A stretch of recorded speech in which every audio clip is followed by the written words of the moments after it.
नमस्कार मित्रांनो. बऱ्याच विद्यार्थ्यांनी कमेंट बॉक्समध्ये टाकलेलं होतं, की सर महाज्योतीचं परीक्षेचं पॅटर्न कसा असेल किंवा 1RTचा जो काही आहे, तर तो परीक्षेचा पॅटर्न कशा पद्धतीचा असेल. याचबरोबर बरेच जे काही आहेत, तर इतर प्रश्न तुमचे होते, की आम्हाला विद्यावेतन मिळेल, स्टायफंड किंवा नाही मिळेल किंवा फॉर्म जो काही आम्ही भरला त्याच्यामध्ये आमच्या बऱ्याच चुका झालेल्या आहेत.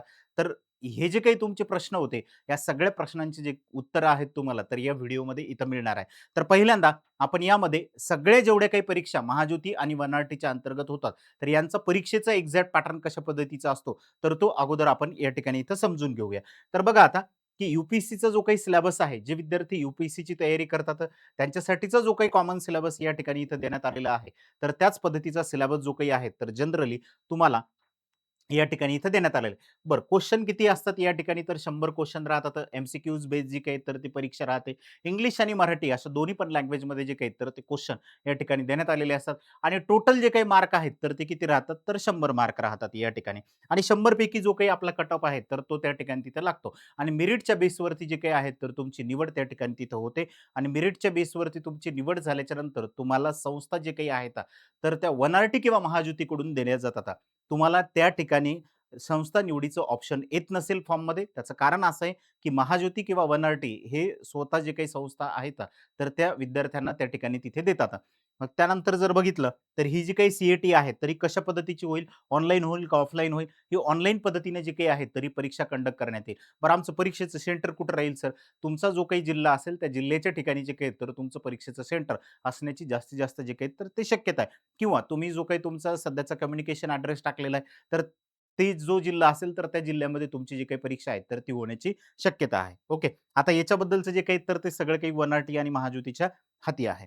त्याच्यानंतर बघा परीक्षेचा कालावधी जो काही तर तो 2 तासाचा असेल. इथं 100 क्वेश्चन येतं, 100 मार्क येतं. तर इथं परीक्षेचा कालावधी जो काही तर तो 2 तासाचा देण्यात आलेला आहे. ओके. त्याच्यानंतर जर बघितलं तर एम-पी-एस-सी राज्यसेवेचा असेल किंवा अभियांत्रिकीचा असेल, तर यांचा सिलेबस कशा पद्धतीचा असतो. जसं आपल्याला ज्या पद्धतीने एम-पी-एस-सीमध्ये विचारण्यात येते, म्हणजे प्री लेव्हलचा जो काही सिलेबस आहे, त्या बेसिसवरती जो काही तर या ठिकाणी इथं आपल्याला देण्यात आलेलं आहे. करंट अफेअर्सवरती असतील, हिस्ट्री असेल, जिओग्राफी असेल, पॉलिटी असेल, इकॉनॉमिक्स असेल, त्यानंतर जनरल इश्यू असतील इकॉनॉमिकच्या एन्व्हायर्नमेंटच्या बेसवरती त्याच्यावरती आणि जनरल सायन्सवरती जे काही तर ते क्वेश्चन आपल्याला इथं 100 क्वेश्चन आहेत.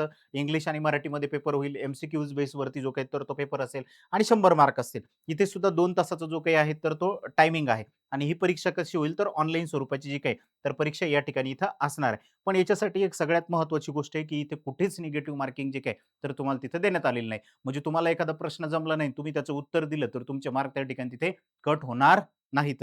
ओके, म्हणून हा या ठिकाणचा एक चांगला पॉइंट आहे. जेवढे तुम्ही सोडवलेले असतील, तेवढे तुमचे जे काही तर या ठिकाणी इथं बरोबर येतील. म्हणजे मार्क जे काही तर इथं निगेटिव्ह होणार नाही. त्याच्यामुळं सर्वच्या सर्व प्रश्न जे काही तर आपण त्या ठिकाणी तिथं सोडवू शकतो. बरं, आता यांचे प्रिव्हियस इयरचे काही पेपर वगैरे अवेलेबल आहेत का? भरपूर जण म्हटले यांचे काही पेपर वगैरे आहेत का? तर नाहीत मित्रांनो, यांचे पेपर वगैरे नाहीत कारण ऑनलाईन पेपर होतो. ऑनलाईन पेपर होत असल्यामुळे यांचा जो काही पेपर आहे, तर तो अवेलेबल नाही इथं कोणतेच. ओके, फक्त या सिलेबसच्या बेसवरती जे काही तुम्ही तयारी करता, जे विद्यार्थी एम-पी-एस-सीची तयारी करतात, यू-पी-एस-सीची करतात, बँकिंगची करतात, स्टाफ सिलेक्शनची करतात, म्हणजे जे तुम्ही परीक्षा देणार आहेत, त्या परीक्षेची तयारी करता, तर त्याच बेसिसवरती तुमचा इथं साधारणतः जो काही सिलेबस आहे, तर तो असतो आणि तशाच पद्धतीचे प्रश्न जे काही आहेत, तर ते विचारण्यात येतात. म्हणजे जो काही तुम्ही दररोजचा अभ्यास करता, त्याच अभ्यासाच्या बेसवरती हे प्रश्न या ठिकाणी इथं विचारण्यात येतात. मग त्याच्यानंतर जर बघितलं, तर या ठिकाणी जे-एम-एफ-सी असेल किंवा अदर जे काही एम-पी-एस-सीच्या न्याय सेवेच्या जे काही परीक्षा आहेत, तर यांच्यासाठीचा सिलेबस त्याच बेसिसवरती इथे देण्यात आलेलं आहे. 100 question, 100 mark, Marathi, English language, M-C-cues base 2 तास या ठिकाणी इथं टायमिंग आपल्याला साधारणतः देण्यात आलेलं आहे. त्याचबरोबर स्टाफ सिलेक्शन कमिशन आहे. या ठिकाणी स्टाफ सिलेक्शन कमिशनचा जो काही सिलेबस आहे, जसं की या ठिकाणी रिझनिंग आहे, त्याचबरोबर मॅथ्स आहे, जनरल अवेअरनेस आहेत, त्यानंतर इंग्लिश लँग्वेज आहे. याच बेसिसवरती आपल्याला प्रश्न इथं विचारण्यात येतात. इथे एकूण 100 क्वेश्चन राहतात. आता याच्यामध्ये 25, 25, 25 क्वेश्चनचं डिव्हायडेशन राहते. ओके, की 25 क्वेश्चन रिझनिंगचे राहतात, 25 question general awareness, 25 question quantity aptitude आणि 25 क्वेश्चन इंग्लिश लँग्वेज. या बेसिसवरती इंग्लिश आणि मराठी जे काही तर इथं दोन्ही लँग्वेजमध्ये तुम्हाला हा पेपर अवेलेबल राहतो. त्याच्यानंतर जर आपण बघितलं तर ऑब्जेक्टिव्ह बेस राहतो. त्याच्यानंतर टोटल मार्क जे काही तर ते 100. ही सुद्धा ऑनलाईन परीक्षा होणार आहे. 1 तासाचा टायमिंग इथे असतो. इथे सुद्धा निगेटिव्ह मार्किंग नाहीये. 1 तास जो की ॲक्चुअल तुमचा प्रीचा जो काही पॅटर्न आहे, त्या बेसिसवरती इथं देण्यात आलेला आहे. त्याच्यानंतर बघा इथं बँकिंग असेल, तर बँकिंगसाठीचं इंग्लिश, न्यूमेरिकल एबिलिटी आणि रिझनिंग एबिलिटी या 3 याच्यावरती जे काही तर ते क्वेशन राहतात. इथं 100 मार्काचा जो काही तर तो पॅटर्न प्री लेव्हलचा या ठिकाणी इथं देण्यात आलेला आहे. ओके. मागच्या वेळेसचा जो काही पेपर झाला त्याच्यामध्ये एक 5-6 क्वेशन जे काही तर ते जनरल अवेअरनेसचे सुद्धा त्या ठिकाणी तिथं दिसून आलेले होते. त्याच्यानंतर जर बघितलं तर परीक्षेचा कालावधी जो काही तर तो 1 तासाचा राहतो. 100 क्वेशन 100 मार्क या बेसिसवरती या ठिकाणी इथे राहतात. त्याचबरोबर जे विद्यार्थी पोलीस भरती आणि मिलिटरी भरतीची तयारी करतात, तर याच्यामध्ये अंकगणित, सामान्य ज्ञान, चालू घडामोडी, बुद्धिमत्ता चाचणी, मराठी व्याकरण हा जो काही सिलेबस आहे, तर हा असतो. 25-25 क्वेश्चन जे काही तर ते प्रत्येक सेक्शनचे इथं विचारण्यात येतात. 100 क्वेश्चन या ठिकाणी राहतात 100 मार्कासाठी आणि एम-सी-क्यूज बेसवरती पॅटर्न आहे. इथं टायमिंग जो काही तर तो 90 मिनिटाचा देण्यात आलेला म्हणजे 1.5 तासाचा आणि ऑनलाईन परीक्षा या ठिकाणी इथे जे काही तर ही असणार आहे. ओके. तर हे जे काही होते, तर हे परीक्षेचा जो काही तर आपल्याला सिलेबस या ठिकाणी इथं देण्यात आलेला आहे. ग्रुप डी आणि ग्रुप सी असेल, तर जो काही ग्रुप डी आणि ग्रुप सीचा सिलेबस आहे, तर त्यासाठीचाच त्याच पद्धतीचा जो काही तर सिलेबस या ठिकाणी इथं देण्यात आलेला आहे.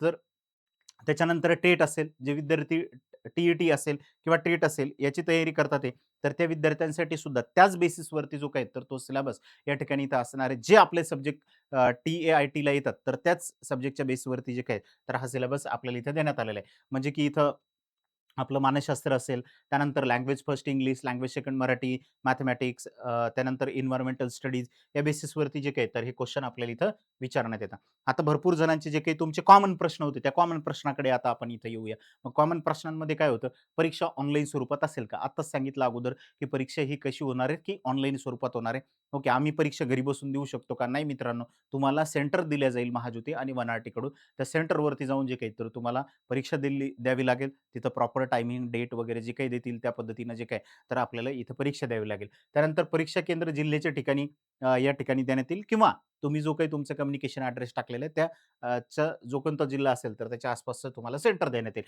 आता हे सेंटर कुठं द्यायचं, काय द्यायचं हे वनआरटीच्या हाती आहे. तिसरा मुद्दा सगळ्यात महत्त्वाचा, सगळ्यात गहन असलेला, की बाबा आम्हाला विद्यावेतन मिळेल किंवा नाही मिळेल. कारण की याच्या अगोदरचे जे काही यांनी महाज्योतीनी प्रशिक्षण घेतलेले होते, तर त्यांना विद्यावेतन दिलेलं होतं. त्याच्यानंतर परत ते म्हटले, की विद्यावेतन नाही फक्त आम्ही टॅब देऊ 6 जीबीचा डेटा देऊ दररोजचं. मग आता पण तसं आहे का? नाहीये. कारण त्यांनी जी काही ऑनलाईन स्वरूपात घेऊन जाणारी प्रोसेस होती, तर ती थांबवली. ही नव्याने जी काही प्रोसेस आहे, तर ही सुरू करण्यात आलेली आहे. हा तुम्ही अगोदरचा फॉर्म भरलेला असेल, म्हणजे मागचा ज्यावेळेस ऑनलाईनची प्रोसेस होणार होती मागची, तर तो आता आम्ही भरला नाही तर चालेल का? तर आता तो परत फॉर्म भरावा लागेल मित्रांनो. कारण ती ऑनलाईनची प्रोसेस होती. आता ही ऑफलाईनची जी काही तर इथं प्रोसेस आहे. तर यामुळं तुम्हाला परत फॉर्म जो काहीतरी इथे भरावा लागेल. बरं फॉर्म भरायला कुठली फीस नाही, काहीच नाही. तुम्ही फॉर्म बिनधास्त भरा. कारण आपल्याला फीस वगैरे लागणार नाही, काही नाही. ओके. तर या ठिकाणी जे काही तर हा फॉर्म भरायचा आहे. मग विद्यावेतन मिळेल का? तर हो, विद्यावेतन दिल्या जाणार आहे. मागचा जो काही आपला व्हिडिओ होता त्याच्यामध्ये मी सांगितलेलं होतं, की कोणाला किती विद्यावेतन मिळणार आहे. हे 6 महिन्यासाठी कोणाला मिळेल, 11 महिन्यासाठी कोणाला मिळेल. तो बघितला नसेल तर बघून घ्या. त्याच्यामध्ये संपूर्ण माहिती जी काही तर देण्यात आलेली आहे. याच्यावरती सगळे जे काही व्हिडिओ आहेत या चॅनलवरती आपण टाकलेले आहेत. त्यामध्ये तुम्ही विचारू शकता आणि तुम्हाला जर अजून काही डाऊट असतील, तर तुम्ही कमेंट बॉक्समध्ये विचारा. नक्की त्याच्यावरती जे काही तर तुम्हाला रिप्लाय देण्याचा आम्ही ट्राय करू. ओके. त्याच्यानंतर बघा महाज्योती आणि वन-आर-टी दोन्हीही फॉर्म भरू शकतो का? ओके, तुम्ही फॉर्म भरा. दोन्ही फॉर्म भरले तरीही काही अडचण नाही. महाज्योतीचा भरला आणि वन-आर-टीचा भरला तरीही काही प्रॉब्लेम नाही. दोन्ही भरले तरीही चालतील का? दोन्हीही भरा. पण तुम्हाला परीक्षा जर एका दिवशी आली दोघांची, तर तुम्ही काय करणार? नाही देता येणार. कोणती एकच परीक्षा तुम्हाला त्या ठिकाणी तिथे देता येईल. ओके, हा एक प्रश्न आहे. पुढचा, जर समजा तुमचं वेगवेगळ्या दिवशी परीक्षा असली, तुम्ही दोन्ही दिल्या, तर एकतर तुमचं वन-आर-टीचा तुम्हाला लाभ घ्यावा लागेल किंवा एकतर तुम्हाला महाज्योतीचा लाभ घ्यावा लागेल. दोन्हीकडला लाभ घेता येत नाही. ओके, त्याच्यामुळं कोण या ठिकाणचं जे काही तर कोणत्याही एका संस्थेचा जो काही फॉर्म आहे, तर तो भरा. जे कोणते व्ही-जी-एन-टीचे विद्यार्थी या ठिकाणी आहेत, की ते महाज्योतीचा पण फॉर्म भरू शकतात आणि वन-आर-टीचा पण फॉर्म जो काही तर या ठिकाणी इथं भरू शकतात. व्ही-जे-एन-टीमध्ये आय थिंक त्यांना 10% च्या जागा जे काही तर त्या ठिकाणी तिथे देण्यात आलेल्या आहेत. म्हणजे की 10% याच्यासाठी देण्यात आलेले आहेत एन-टी-डी, एन-टी-सी यांच्यासाठी जे काही तर ते 10-10% चे एन-टी-बी हे 10-10% देण्यात आलेले आहे. पण इकडे जर आपण जर बघितलं वन-आर-टीमध्ये तर तोच 22.5% चा जो काही तर तो वाटा आहे. ओके, मग दोन्ही फॉर्म भरले, दोन्हीच्या परीक्षा वेगवेगळ्या झाल्या. एका ह्याच्यात नाही झालं, दुसऱ्या ह्याच्यात झालं तर चांगलंच आहे. त्याच्यामुळे दोन्ही पण जे काही तर तुम्ही फॉर्मसाठी जे काही तर इथं अप्लाय करा, काही प्रॉब्लेम नाही तिथे. त्याच्यानंतर अगोदर परीक्षा होणार, नंतर मग मेरिट लिस्ट जी काही आहे, तर ती लागणार आहे आणि त्यानंतर तुमची निवड होणार आहे. कशाच्या बेसिसवरती? तर मेरिट लिस्टच्या बेसवरती. ओके, मेरिट लिस्टनुसार तुम्हाला त्यांच्याकडून संस्था जे काही आहेत, तर त्या दिल्या जातील आणि ते सांगतील तेव्हापासून तुमचं जे काही प्रशिक्षण आहे, तर ते सुरू होईल आणि जेव्हा तुमचं प्रशिक्षण सुरू झालं, तुमचा जो काही प्रशिक्षणाचा कालावधी कोणाचा 6 महिन्याचा, कोणाचा 4 महिन्याचा, कोणाचा 11 महिन्याचा आहे. तर त्या अनुसार तेवढ्या दिवस जे काही आहेत, तर तुम्हाला तिथं विद्यावेतन मिळेल आणि कॉन्टिन्जन्सी फंड म्हणून जे काही तर कुठे ₹12,000 कुठे ₹10,000 असं जे काही तर इथं देण्यात आलेलं आहे. ओके. त्याच्यानंतर पुढचा मुद्दा असा होता, की महाज्योती आणि वन-आर-टी हे देतील त्या संस्थांमध्ये तुमचं जे काही तर ते प्रशिक्षण होईल, की बऱ्याच जणांचं होतं त्याच्याबद्दलचं उत्तर दिलं. त्याच्यानंतर अगोदर मी लाभ घेतला आहे, परत घेऊ शकतो का? तर नाही. एकदा लाभ घेतलेला आहे, परत लाभ घेता येत नाहीये. तुम्ही फॉर्म भरसाल, परीक्षा देसाल, परीक्षा पास होसाल, पण नंतर मग त्यांच्याकडून जे काही तर तुम्हाला चेक करण्यात येते, की या विद्यार्थ्यांनी अगोदर परीक्षा दिलेली होती का? याचा लाभ घेतलेला आहे का? हां, असं जर असेल, बरेच विद्यार्थी होते ज्यांनी फॉर्म भरला, परीक्षेला गेले नाही. ओके. बरेच विद्यार्थी होते, फॉर्म भरला, परीक्षेला गेले, परीक्षा दिली. ओके. पण मेरिट लिस्टमध्ये नाव नव्हतं किंवा आम्ही प्रशिक्षण घेतलं नाही. मित्रांनो, जोपर्यंत तुमच्या खात्यावरती पैसे येत नाहीत, तोपर्यंत तुम्ही लाभार्थी आहे, असं गृहीत होत नाही. ओके. परत एकदा मी सांगतो, की तुमच्या खात्यावरती पैसे ज्या दिवशी पडले, मग ते कितीही रुपये येऊ द्या तुमच्या खात्यावरती. तर ते जर त्यांच्याकडून जर आलेले असतील, तर तुम्ही लाभार्थी गृहीत धरला जाणार आणि तुम्ही त्या संस्थेमध्ये गेलेच नाही आणि तुमचं विद्यावेतन मिळालेलं नाही तुम्हाला. ओके, तर तुम्ही लाभार्थी नाहीये. म्हणून मग तुम्ही जो काही आहे, तर या ठिकाणी फॉर्म परत भरला तर चालतो. त्या विद्यार्थ्यांना काही प्रॉब्लेम नाही. म्हणजे बरेच विद्यार्थी असे होते, की कधी-कधी काय होतं त्यांच्याबरोबर संपर्क वगैरे होत नाही, काही होत नाही. ते प्रशिक्षणात जात नाहीत. मग अशा केसमध्ये तुम्हाला जे काही तर तो लाभ घेता येईल. ओके, आता ह्या गोष्टी ज्या काही ह्या पुढच्या येतात. तुमचा नंबर लागेल, न लागेल परीक्षा झाल्याच्या नंतरच्या येतात. एकापेक्षा जास्त फॉर्म भरता येतील का? हो, एकापेक्षा जास्त जे काही तर ते फॉर्म तुम्ही त्या ठिकाणी तिथं भरू शकता. कारण फॉर्म भरण्याची आपल्याला फीस वगैरे जे काही तर ती देण्यात आलेली नाही. ओके, म्हणजे एस-एस-सीमध्ये नाही झालं तर आय-बी-पी-एसमध्ये होईल. आय-बी-पी-एसमध्ये नाही झालं तर रेल्वेत होईल. रेल्वेत नाही झालं तर एम-पी-एस-सी कंबाईनमध्ये होईल. ओके, याच्यामध्ये जे काही तर त्या ठिकाणी तिथं होईल कुठे ना कुठे. त्याच्यानंतर बघा आम्ही जे एन-सी-एल अपलोड केलं आहे ते मार्च 2026 पर्यंतचं होतं. तर चालेल का? ओके, आता तुम्ही ते अपलोड केलेलं आहे तर त्या ठिकाणी नवीन जे काही आहेत तर तुम्हाला एन-सी-एल तिथे काढावं लागेल. त्याची पावती मी अगोदर सुद्धा सांगितलेलं होतं ज्या विद्यार्थ्यांकडे नसेल त्यांनी अप्लाय केल्याची जी काही तर ती पावती जी काही तर तिथे अपलोड करावी. म्हणजे की तुम्हाला ज्यावेळेस डी तुम्ही करणार आहे, तर त्या डी-व्हीसाठीचं जे काही तर तुम्हाला या ठिकाणी मार्च 2027 पर्यंत असेल किंवा त्याच्यानंतरचं जे काही आहे, तर ते व्हॅलिड असलेलं आपल्याला इथं लागेल. फॉर्म भरण्याची शेवटची तारीख काय आहे? तर 10 जुलै 2026 दोन्ही याची महाज्योती असेल किंवा वन-आर-टी असेल, दोन्ही याचे पण फॉर्म जे काही आहेत, तर तुम्ही 10 जुलै 2026 पर्यंत जे काही आहेत, तर इथं अप्लाय करू शकता. एम-पी-एस-सीच्या फॉर्मची लिंक काढून घेतलेली आहे. आता या ठिकाणी जे काही तर एम-पी-एस-सीचं जे काही कंबाईनचे फॉर्म होते किंवा बाकीचे जे काही होते, तर ते या ठिकाणी इथं काढून घेतलेले.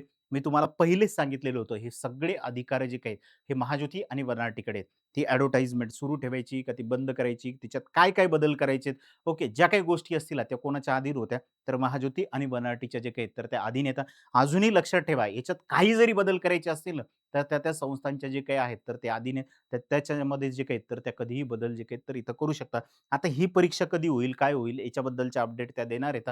ओके, तर त्याच्या अपडेट आल्याच्या नंतर आपल्या चॅनलवरती तुम्हाला जे काही तर या संदर्भातली अपडेट दिली जाईल. बहुतेक तर यांची जी काही परीक्षा आहे, बऱ्याच विद्यार्थ्यांनी त्यांना कॉल करून जे काही तर माहिती विचारलेली, तर त्यांचं म्हणणं आहे, की ही जी काही परीक्षा आहे, सी-ई-टीची जी काही परीक्षा आहे, तर ती टी-आर-टी-आयच्या अंतर्गत कंडक्ट केल्या जाणार आहे. एम-पी-एस-सीची जी काही परीक्षा आहे ती.